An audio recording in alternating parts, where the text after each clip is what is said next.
Hi hello welcome back to our channel. അപ്പോൾ last video നിങ്ങൾ കണ്ടിരുന്നോ? നിങ്ങൾ കണ്ടിട്ടുണ്ടെങ്കിൽ നിങ്ങൾക്ക് അറിയാൻ പറ്റും. ഞാനതിൽ പറഞ്ഞിട്ടുണ്ടായിരുന്നു ഒരു സെക്കൻഡ് പാർട്ട് വീഡിയോ വരുന്നുണ്ടെന്ന്. അപ്പോൾ ആ ഒരു വീഡിയോ ആണ് ഇത്. ഇനി അത് കാണാത്തവരുണ്ടെങ്കിൽ ഞാൻ ലിങ്ക് ഒന്ന് ഡിസ്ക്രിപ്ഷനിൽ കൊടുക്കാം, ഒന്ന് പോയി കണ്ടോളൂ. ഒരു നല്ല അടിപൊളി വെറൈറ്റി മോഡൽ വളയാണ് കേട്ടോ നമ്മൾ ചെയ്തിട്ടുണ്ടായിരുന്നത്. അപ്പോൾ ഇന്നത്തെ വീഡിയോ സെയിം അതേ മെറ്റീരിയൽ തന്നെ വെച്ചിട്ട് നമ്മൾ വേറൊരു മോഡൽ വളരെ സിമ്പിളായിട്ട് ആർക്കും ചെയ്യാൻ പറ്റുന്ന ഒരു മോഡലാണ് കേട്ടോ ഇന്ന് ചെയ്യുന്നത്. അപ്പോൾ അതിനായിട്ട് നമ്മളിവിടെ സ്റ്റോൺ ചെയിൻ എടുത്തിട്ടുണ്ട്. അപ്പോൾ ഞാനിവിടെ വൈറ്റും റെഡും കാണിക്കുന്നുണ്ട്. റെഡാണ് ഞാൻ ഫുള്ളായിട്ട് ചിറ്റാൻ എടുക്കുന്നത്. പിന്നെ ഇതിൻ്റെ സെൻറ്ററിലേക്ക് വേണ്ടിയിട്ട് ഒന്നെങ്കിൽ നിങ്ങൾക്ക് സ്റ്റോൺ ചെയിൻ എടുക്കാം, അല്ലെങ്കിൽ സ്റ്റോൺ ഷീറ്റ് എടുക്കാം. ഞാൻ അതിൻ്റെ സെൻറ്ററിലേക്ക് സ്റ്റോൺ ഷീറ്റാണ് എടുക്കുന്നത്. അപ്പോൾ അത് ഞാൻ കട്ട് ചെയ്യുന്ന സമയത്ത് കാണിച്ചു തരാം. ഇപ്പോൾ നമ്മൾ ഈ ഒരു സ്റ്റോണ് ഫുള്ളായിട്ടൊന്ന് റൗണ്ടിൽ വെച്ച് കൊടുത്തിട്ട് ഒന്ന് കട്ട് ചെയ്തെടുക്കണം. അപ്പോൾ ഇതുപോലെ ഒന്ന് കട്ട് ചെയ്തെടുക്കുക. ഈ ഒരു വള നമുക്ക് കമ്പി വളയായിട്ട് വാങ്ങിക്കാൻ കിട്ടും, മെറ്റലിൻ്റെ വള വാങ്ങിക്കാൻ കിട്ടും. ഇല്ലാന്നുണ്ടെങ്കിൽ നമ്മുടെ മക്കൾക്കൊക്കെ നമ്മൾ സെറ്റ് വളയൊക്കെ വാങ്ങിക്കുന്ന സമയത്ത് അതിൻ്റെ കൂടെയൊക്കെ ഉണ്ടാവാറുണ്ട്. അപ്പോൾ അങ്ങനെ കളർ പോയ വളയൊക്കെ ഉണ്ടെങ്കിൽ നമുക്കൊന്ന് മേക്ക് ഓവർ ചെയ്ത് കൊടുക്കാം.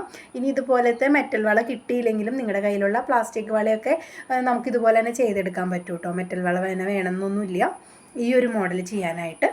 പ്ലാസ്റ്റിക് വളകളുണ്ടെങ്കിൽ അതിലും നമുക്ക് ചെയ്യാം. അപ്പോൾ നമുക്കിനി നമ്മളിത് ആ ഒരു അളവ് കട്ട് ചെയ്തെടുത്തിട്ടുണ്ട്. ഇനി നമുക്ക് അതിനൊന്ന് 2 പാർട്ടാക്കി എടുക്കണം. അപ്പോൾ അതിനെ കറക്റ്റ് ഇതുപോലെ പിടിച്ചതിന് ശേഷം അതിൻ്റെ സെൻറ്റർ ഒന്ന് നോക്കിയെടുക്കണം. അതിൻ്റെ സെൻറ്ററിൽ വെച്ചിട്ട് നമുക്കതിനെ കട്ട് ചെയ്ത് 2 പാർട്ടാക്കാം. അപ്പോൾ ഞാൻ കട്ട് ചെയ്യുന്ന പോലെ വരണം എന്നില്ല നിങ്ങൾക്ക്, കാരണം വളയുടെ സൈസിനനുസരിച്ച് മാറ്റം വരും. എനിക്കിങ്ങനെ പിടിക്കുമ്പോൾ 2 സൈഡിൽ കറക്റ്റ് എണ്ണം വരും, സെൻറ്ററിൽ ഒരു സ്റ്റോൺ എക്സ്ട്രാ വരും. ഞാനപ്പോൾ ആ ഒരു സ്റ്റോൺ കട്ട് ചെയ്ത് മാറ്റിയിട്ടാണ് ഇതിന് ഈക്വൽ പാർട്ടാക്കുന്നത്. നിങ്ങൾക്ക് അങ്ങനെ വരണം എന്നില്ല. അപ്പോൾ നിങ്ങളൊരു കാര്യം ചെയ്യുക, ഈ ഒരൊറ്റ പീസിൽ എത്ര സ്റ്റോൺ ഉണ്ടെന്ന് നോക്കുക, അതിനെ എന്നിട്ട് പകുതിയാക്കിയാൽ മതി. അപ്പോൾ 2 സൈഡിലേക്ക് നമുക്ക് ഒരേ സ്റ്റോണിൻ്റെ എണ്ണം വരും. അപ്പോൾ നിങ്ങൾ അങ്ങനെ അതിനെ പകുതിയാക്കിയാൽ മതി. ഞാൻ ചെയ്യണ പോലെ തന്നെ ചെയ്യണമെന്നില്ല, കാരണം സൈസിനനുസരിച്ച് മാറ്റം വരുമല്ലോ. അപ്പോൾ നിങ്ങൾ അതിനെ ഈക്വൽ പാർട്ടാക്കിയിട്ട് കട്ട് ചെയ്തെടുക്കുക. ഇനി നമ്മൾ ഇതുപോലെ കിട്ടുന്ന 2 പീസിനെ നമുക്ക് വീണ്ടും 2 പീസും കൂടി ആക്കണം. മൊത്തം 4 പീസ് വേണം. അപ്പോൾ നമ്മൾ അതിൽ നിന്ന് ഒരു പീസ് എടുക്കുക, വീണ്ടും ഇതുപോലെ തന്നെ 2ആയിട്ട് കട്ട് ചെയ്യണം. ഇനി 2ആയിട്ട് കട്ട് ചെയ്യുമ്പോൾ നമ്മൾ ഈക്വൽ പാർട്സ് തന്നെ ആക്കണം. 2 സൈഡും ഒരേപോലെ വരണം, പക്ഷേ ഒരു സ്റ്റോണ് നമ്മൾ കുറച്ച് കട്ട് ചെയ്യണം. ഇപ്പോൾ നമുക്കിത് 2 സൈഡിലും 6 സ്റ്റോൺ വന്നു എന്നുണ്ടെങ്കിൽ നമ്മൾ അതിനെ 2ൽ നിന്നും ഓരോന്ന് കുറച്ച് 2 സൈഡിലും 5 സ്റ്റോൺ ആക്കിയിട്ട് കട്ട് ചെയ്യണം. കാരണം സെയിം തന്നെ ആയിരിക്കണം, പക്ഷേ ഒരു സ്റ്റോൺ നമ്മൾ എക്സ്ട്രാ കട്ട് ചെയ്ത് കളയണം. കാരണം ഇതിൻ്റെ ഇടയിൽ നമ്മൾ സ്റ്റോൺ ചെയിൻ ഒട്ടിച്ച് കൊടുക്കുന്നുണ്ട്. സ്റ്റോൺ ചെയിൻ അല്ല, സ്റ്റോൺ ഷീറ്റിൻ്റെ ഒരു പീസ് ഒട്ടിച്ച് കൊടുക്കുന്നത്. അപ്പോൾ ആ ഗ്യാപ്പ് നമുക്ക് അവിടെ കിട്ടണം എന്നുണ്ടെങ്കിൽ 2ൽ നിന്നും ഓരോ പീസ് നമ്മൾ കട്ട് ചെയ്ത് മാറ്റണം. അത് നമ്മൾ ശ്രദ്ധിക്കണം. ഫസ്റ്റിൽ നമ്മൾ കട്ട് ചെയ്യുമ്പോൾ സെയിം ഈക്വലായിട്ട് കട്ട് ചെയ്യുക. പിന്നത്തെ 2 പീസ് കട്ട് ചെയ്യണേൽ നമ്മൾ ഓരോ പീസ് കട്ട് ചെയ്തെടുക്കണം.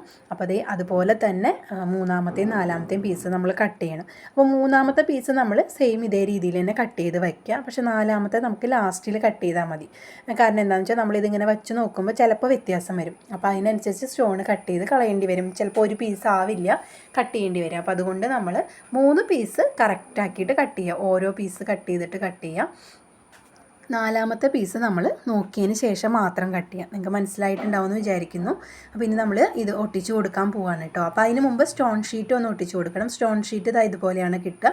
അപ്പോൾ അത് നമ്മളൊരു 4 പീസിൻ്റെ ഇതുപോലെ കട്ട് ചെയ്തെടുക്കുന്നുണ്ട്. അപ്പോൾ ഇതാണ് നമ്മൾ സ്റ്റോൺ ചെയിൻ്റെ ഇടയിൽ വെച്ച് കൊടുക്കുന്നത്. അപ്പോൾ ഇതുപോലെ നമുക്ക് ഒരു പീസ് കട്ട് ചെയ്തെടുക്കണം. ഒരു പീസ് പോരാ, നമ്മൾ സൈഡുകളിൽ ആ 4 സൈഡിൻ്റെ ഇടയിൽ നമുക്ക് വെച്ച് കൊടുക്കാനുള്ളതാണ്. അപ്പോൾ ആദ്യം തന്നെ നമുക്ക് സ്റ്റോൺ ചെയിൻ ഒട്ടിച്ച് കൊടുക്കാം. സ്റ്റോൺ ചെയിൻ ഒട്ടിച്ചതിന് ശേഷം നമ്മൾ 2 സൈഡിൽ ഈ ഒരു പീസ് ഒട്ടിച്ച് കൊടുക്കുകയാണ്. ഇനി നിങ്ങൾക്ക് വേണമെന്നുണ്ടെങ്കിൽ ആദ്യം തന്നെ നമ്മൾ ഈ കട്ട് ചെയ്ത് വെച്ച സ്റ്റോൺ ഷീറ്റ് ഒട്ടിച്ചിട്ട് സ്റ്റോൺ ചെയിൻ ഒട്ടിക്കാം. എങ്ങനെ വേണമെങ്കിലും ചെയ്തെടുക്കാം കേട്ടോ. നമ്മളിവിടെ ആദ്യത്തെ ഒരു പീസ് സ്റ്റോൺ ചെയിൻ ഒട്ടിച്ച് കൊടുക്കുന്നുണ്ട്. ആദ്യം തന്നെ നമ്മൾ ഒട്ടിക്കുമ്പോൾ തന്നെ ലെവലാക്കി പോവുക. ഇതുപോലെ നമുക്ക് 2 സൈഡിൽ നിന്നും അതുപോലെ പ്രസ് ചെയ്ത് കൊടുത്തു കഴിഞ്ഞാൽ ലെവലായിട്ട് കിട്ടും. അപ്പോൾ നമ്മൾ ഇപ്പോൾ തന്നെ ലെവൽ ചെയ്ത് പോവുക. ഡ്രൈ ആയതിന് ശേഷം ലെവൽ ചെയ്യാൻ പറ്റില്ല കേട്ടോ, ഭയങ്കര ബുദ്ധിമുട്ടായിരിക്കും. അപ്പോൾ അതുകൊണ്ട് ഇപ്പോൾ തന്നെ ലെവൽ ചെയ്ത് പോവുക. ഇനി ഒന്ന് പ്രസ് ചെയ്തും കൂടി കൊടുക്കുക. ഇത് നന്നായിട്ട് ലെവലാക്കിയതിന് ശേഷം നമുക്ക് 2 സൈഡിലും നമ്മൾ കട്ട് ചെയ്ത് സ്റ്റോൺ ഷീറ്റ് ഒട്ടിച്ച് കൊടുക്കണം. ആ ഒരു പീസ് നമ്മൾ 4 സ്റ്റോൺ വരുന്ന രീതിയിലാണ് അതൊന്ന് കട്ട് ചെയ്തെടുത്തിരിക്കുന്നത്. അത് നമുക്ക് 2 സൈഡിലും ചെയ്യാം.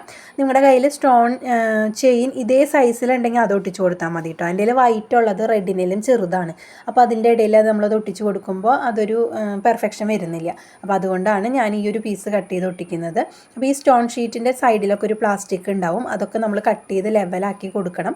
2 സൈഡിലും ഇങ്ങനെ ഉണ്ടാവും. അപ്പോൾ അതൊന്ന് കട്ട് ചെയ്ത് ലെവലാക്കി കൊടുക്കുക. അപ്പോൾ 4 പീസാണ് ഞാൻ എടുത്തിരിക്കുന്നത്. അതാണ് ഭംഗി കേട്ടോ. 2 പീസോ അല്ലെങ്കിൽ സിംഗിൾ പീസോ ഒട്ടിച്ചാൽ ഭംഗി ഉണ്ടാവില്ല. ഈ ഒരു റെഡ് എന്ന് പറയുന്നത് കുറച്ച് സൈസുള്ള സ്റ്റോൺ ചെയിനാണ്. ഇത് ഇതുപോലെ നമ്മൾ ഒട്ടിച്ചു കൊടുക്കുകയാണ്. ഇത് തന്നെ ഓപ്പോസിറ്റ് സൈഡിൽ ഒട്ടിക്കുക, എന്നിട്ട് അടുത്ത ചെയിൻ ഒട്ടിക്കുക. അല്ലെങ്കിൽ നമ്മൾ ഒട്ടിച്ച് വരുമ്പോൾ അഡ്ജസ്റ്റ് ചെയ്ത് ഒട്ടിക്കാൻ പറ്റില്ല. അപ്പോൾ ഇതേ നമ്മൾ ഇതിൻ്റെ ഓപ്പോസിറ്റ് സൈഡിലും ആ ഒരു പീസ് സ്റ്റോൺ ഷീറ്റ് ഒട്ടിച്ച് കൊടുക്കുന്നുണ്ട്. ഇതിനി നമ്മളിങ്ങനെ കണ്ടിന്യൂസ് ആയിട്ട് ചെയ്ത് നമുക്കത് ഫിനിഷ് ചെയ്യാം. അപ്പോൾ ഫിനിഷിങ്ങിൽ ചിലപ്പോൾ ഒരു പക്ഷേ നിങ്ങൾക്ക് സ്റ്റോൺ ചെയിൻ ഇതുപോലെ നമുക്ക് ഈ ഒരു ലെങ്ത്തിൽ തന്നെ ആവില്ല വരിക. ചിലപ്പോൾ 1-2 സ്റ്റോണിൻ്റെ വ്യത്യാസം ഉണ്ടാവും. അപ്പോൾ അത് നമ്മൾ കട്ട് ചെയ്തിട്ട് വേണം ഒട്ടിക്കാനായിട്ട്. അത് ഞാൻ പറഞ്ഞത് ലാസ്റ്റിൽ വരുന്ന ഒരു പീസ് നമുക്ക് ലാസ്റ്റ് കട്ട് ചെയ്താൽ മതി എന്നുള്ളത്. അപ്പോൾ അത് ഇങ്ങനെ ഒട്ടിച്ച് കഴിഞ്ഞു. ഇനി നമുക്ക് അടുത്ത പീസ് ഒട്ടിച്ച് കൊടുക്കാം. അപ്പോൾ ഒട്ടിക്കുമ്പോൾ എപ്പോഴും ഇതുപോലെ തന്നെ സ്റ്റോൺ ചെയിൻ രണ്ട് സൈഡിലും ഒരേ രീതിയിൽ ഒട്ടിച്ച് പോകാം കേട്ടോ. ഇതെങ്ങനെയാണെന്ന് ഞാൻ പറഞ്ഞുതരാം. ഈ ഒരു സൈഡിൽ നമ്മൾ സ്റ്റോൺ ചെയിൻ ഒട്ടിക്കുക. അതിന് ശേഷം നമ്മുടെ സ്റ്റോൺ ഷീറ്റ് ഒട്ടിച്ച് കൊടുക്കാം. അത് കഴിഞ്ഞാൽ നേരെ ഓപ്പോസിറ്റ് സൈഡിൽ ഒട്ടിച്ച് കൊടുക്കാം. അപ്പോഴേ നമുക്കത് ലെവൽ ചെയ്ത് പോകാൻ പറ്റുള്ളൂ. ഇതുപോലെ. പിന്നെ അതുപോലെ നിങ്ങൾ അതിനെ കറക്റ്റ് ലെവലാക്കി തന്നെ പോവുക. ഡ്രൈ ആയതിന് ശേഷം ലെവലാക്കാൻ നിൽക്കരുത്. കണ്ടില്ലേ, ഇതിങ്ങനെ ഒട്ടിക്കഴിഞ്ഞാൽ പിന്നെ എടുത്ത് മാറ്റാനൊക്കെ ബുദ്ധിമുട്ടായിരിക്കും. പിന്നെ ആ ഒരു പെർഫെക്ഷൻ കിട്ടില്ല നമ്മൾ കറക്റ്റ് അപ്പം തന്നെ പോയില്ല എന്നുണ്ടെങ്കിൽ. പിന്നെ നമ്മൾ വലിച്ചെടുക്കുമ്പോൾ ആ ഒരു പശയുടെ ആ ഇതൊക്കെ അവിടെ നിൽക്കുന്നുണ്ടാവും. അപ്പോൾ ഒരു ഭംഗി വരില്ല. അപ്പോൾ നമ്മളൊപ്പം തന്നെ അത് ലെവലാക്കി റെഡിയാക്കി പോവാം. ഇതിന് നമ്മൾ B7000 ഗ്ലൂ ആണ് എടുത്തിരിക്കുന്നത്. അത് തന്നെ നന്നായിട്ട് ഡ്രൈ ആയി കഴിഞ്ഞ് യൂസ് ചെയ്ത് കഴിഞ്ഞാൽ നല്ല ലാസ്റ്റിംഗ് ഉണ്ടാവും കേട്ടോ. അങ്ങനെ വിട്ടുപോരാ ഒന്നും ചെയ്യില്ല, നല്ലപോലെ തന്നെ ലാസ്റ്റ് ചെയ്യും. അപ്പോൾ നിങ്ങളുടെ കയ്യിൽ ഇതുപോലത്തെ പഴയ വളകളൊക്കെ ഇരിക്കുന്നുണ്ടെങ്കിൽ ഇതുപോലെ ഒന്ന് മക്കൾക്ക് മേക്ക് ഓവർ ചെയ്ത് കൊടുക്കുക. അവർക്ക് നന്നായിട്ട് ഇഷ്ടമാവും. പ്ലാസ്റ്റിക് വളയിലും ചെയ്യാൻ പറ്റും. ഇതിനുപോലെ തന്നെ കേട്ടോ, ഒന്ന് ചെയ്ത് നോക്കും എല്ലാവരും. അപ്പോൾ അതേ നമ്മുടെ അടുത്ത സ്റ്റോൺ ഒട്ടിച്ചു. ഇനി ഇതിൻ്റെ ഓപ്പോസിറ്റ് സൈഡിൽ നമുക്ക് സ്റ്റോൺ ഒട്ടിക്കണം. അപ്പോൾ അതിന് മുമ്പ് നമുക്ക് സ്റ്റോൺ ഷീറ്റ് ഒരു പീസും കൂടി ഒട്ടിച്ചു കൊടുക്കാം. ഇതിനി നമുക്കിങ്ങനെ ഫിനിഷ് ചെയ്യാം. നമ്മളൊരു സ്റ്റോൺ ഒട്ടിക്കുമ്പോൾ അതിൻ്റെ രണ്ട് സൈഡിലും സ്റ്റോൺ ഷീറ്റ് വരണം. ആ ഒരു പാറ്റേൺ ആണിത്. അത് മനസ്സിലാക്കി കഴിഞ്ഞാൽ നമുക്ക് നമ്മുടെ ഐഡിയയ്ക്ക് അനുസരിച്ച് ചെയ്യാൻ പറ്റും. ഇനി ലാസ്റ്റിൽ വരുമ്പോഴാണ് ഞാൻ പറഞ്ഞത് നമുക്ക് സ്റ്റോണിൻ്റെ എണ്ണം ചിലപ്പോൾ ഒന്ന് കുറവായിരിക്കും എന്നുള്ളത്. അപ്പോൾ നിങ്ങൾക്ക് ഈ വീഡിയോ കണ്ടിട്ട് നമുക്ക് മനസ്സിലാവുന്നുണ്ടെന്ന് ഞാൻ വിചാരിക്കുന്നു. അപ്പോൾ നിങ്ങളെല്ലാവരും ഒന്ന് കമൻറ്റ് ചെയ്യുക. ഞാൻ പറയുന്നത് മനസ്സിലാവുന്നില്ല എന്നുണ്ടെങ്കിൽ ഒന്ന് കമൻറ്റ് ചെയ്യുക. അപ്പോൾ നമ്മൾ അടുത്ത വീഡിയോയിൽ അത് ശ്രദ്ധിച്ചിട്ട് അടുത്ത വീഡിയോസൊക്കെ ചെയ്യുമ്പോൾ ശ്രദ്ധിച്ചിട്ട് ഞാൻ പറയാൻ ശ്രമിക്കാം കേട്ടോ. പിന്നെ അതേ നമ്മൾ ലാസ്റ്റിൽ ചെയ്യുമ്പോൾ ഇതുപോലെ രണ്ട് സൈഡിലും സ്റ്റോൺ ഒട്ടിച്ചിട്ട് വേണം സെൻറ്ററിലെ സ്റ്റോൺ ഒട്ടിക്കാൻ. അതായത് സ്റ്റോൺ ഷീറ്റ് ഒട്ടിച്ചിട്ട് വേണം സെൻറ്ററിൽ ഒട്ടിക്കാൻ. കാരണം നിങ്ങളിവിടെ ഒരു സൈഡ് സ്റ്റോൺ ഒട്ടിച്ച് പിന്നെ നമ്മൾ സ്റ്റോൺ ചെയിൻ ഒട്ടിച്ച് കഴിയുമ്പോൾ നമുക്ക് ആ ഓപ്പോസിറ്റ് സൈഡിൽ ഈ ഒരു പീസ് വയ്ക്കാൻ പറ്റില്ല. സ്റ്റോൺ ഷീറ്റിൻ്റെ ഒരു പീസ് ചിലപ്പോൾ വയ്ക്കാൻ പറ്റില്ല. അപ്പോൾ അതുകൊണ്ട് ഇതുപോലെ രണ്ട് സൈഡിലും സ്റ്റോൺ ഷീറ്റ് ഒട്ടിച്ചതിന് ശേഷം ആ ബാലൻസ് ഉള്ള സ്ഥലത്ത് നമ്മൾ സ്റ്റോൺ ഒട്ടിച്ച് കൊടുക്കുക. അപ്പോഴാണ് അതിന് കറക്റ്റ് ആ ഒരു പാറ്റേൺ കിട്ടുള്ളൂ. ഇല്ലെങ്കിൽ നമുക്ക് കിട്ടില്ല. പിന്നെ നമ്മളത് ഒട്ടിച്ചെടുക്കാൻ ഭയങ്കര ബുദ്ധിമുട്ടാണ്. ഇങ്ങനെയാകുമ്പോൾ നമുക്ക് ഈ ഒരു സെൻറ്ററിൽ എത്ര ഗ്യാപ്പിൽ എത്ര സ്റ്റോൺ വേണമെന്ന് നോക്കി നമുക്ക് കട്ട് ചെയ്തെടുക്കാൻ പറ്റും. അപ്പോൾ അതെല്ലാവരും ശ്രദ്ധിക്കുക. ഈ ഒരു രീതിയിൽ ഒട്ടിക്കണം. ഇല്ലെങ്കിൽ നിങ്ങൾക്ക് ഫൈനലിൽ വരുന്ന സമയത്ത് ആ ഫൈനൽ പാർട്ട് വരുന്ന സമയത്ത് നിങ്ങളുടെ പാറ്റേൺ തെറ്റിപ്പോവും. അപ്പോൾ അതുകൊണ്ട് ഇവിടെ കണ്ടോ 2 സ്റ്റോണിൻ്റെ വ്യത്യാസം വരുന്നുള്ളൂ. അത് ഞാൻ കട്ട് ചെയ്ത് മാറ്റിയിട്ടാണ് ഒട്ടിക്കുന്നത്. ആ ഒരു 2 സ്റ്റോണിൻ്റെ വ്യത്യാസം നമുക്കത് മനസ്സിലാവില്ല വളയിൽ.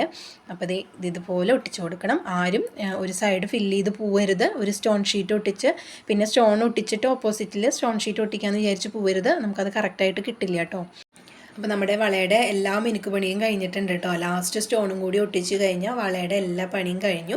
അപ്പോൾ ഇതിൻ്റെ ഫൈനൽ ലുക്ക് കണ്ടിട്ട് നിങ്ങൾക്ക് ഇഷ്ടമായെന്നുണ്ടെങ്കിൽ ലൈക്ക് ചെയ്യാനും കമൻറ്റ് ചെയ്യാനും മറക്കരുത് ആരും. അതുപോലെ ഇതുപോലത്തെ വീഡിയോസൊക്കെ നിങ്ങൾക്ക് ഇഷ്ടമാണെന്നുണ്ടെങ്കിൽ ചാനലൊന്ന് സബ്സ്ക്രൈബ് ചെയ്ത് നോട്ടിഫിക്കേഷൻ ഒന്ന് ഓൺ ചെയ്ത് വെക്കുക.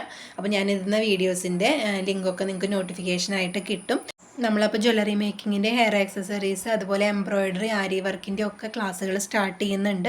അപ്പോൾ നിങ്ങൾക്ക് താല്പര്യം ഉണ്ടെന്നുണ്ടെങ്കിൽ നിങ്ങളൊന്ന് കമൻറ്റിൽ പറഞ്ഞോളൂ. അതിൻ്റെ കൂടുതൽ വീഡിയോസ് വരുന്നുള്ളൂ. അപ്പോൾ നിങ്ങൾ താല്പര്യം ഉണ്ടെങ്കിൽ ഒന്ന് പറയാം. അപ്പോൾ നമ്മുടെ വളയുടെ ഫൈനൽ ലുക്ക് ഇതാണ്. അപ്പോൾ എല്ലാവർക്കും ഇഷ്ടമായിട്ടുണ്ടാവും എന്ന് വിചാരിക്കുന്നു. എല്ലാവരും മക്കൾക്കൊന്ന് ചെയ്ത് കൊടുക്കുക കേട്ടോ. എന്നിട്ട് അടുത്ത കമൻറ്റിൽ വന്ന് പറയണം മക്കൾക്ക് ഇഷ്ടമായെന്നുണ്ടെങ്കിൽ. അപ്പോൾ ഇനി ഒരു പുതിയ വീഡിയോ ആയിട്ട് നമുക്ക് അടുത്ത ദിവസം കാണാം. അപ്പോൾ അതുവരെ എല്ലാവർക്കും ബൈ.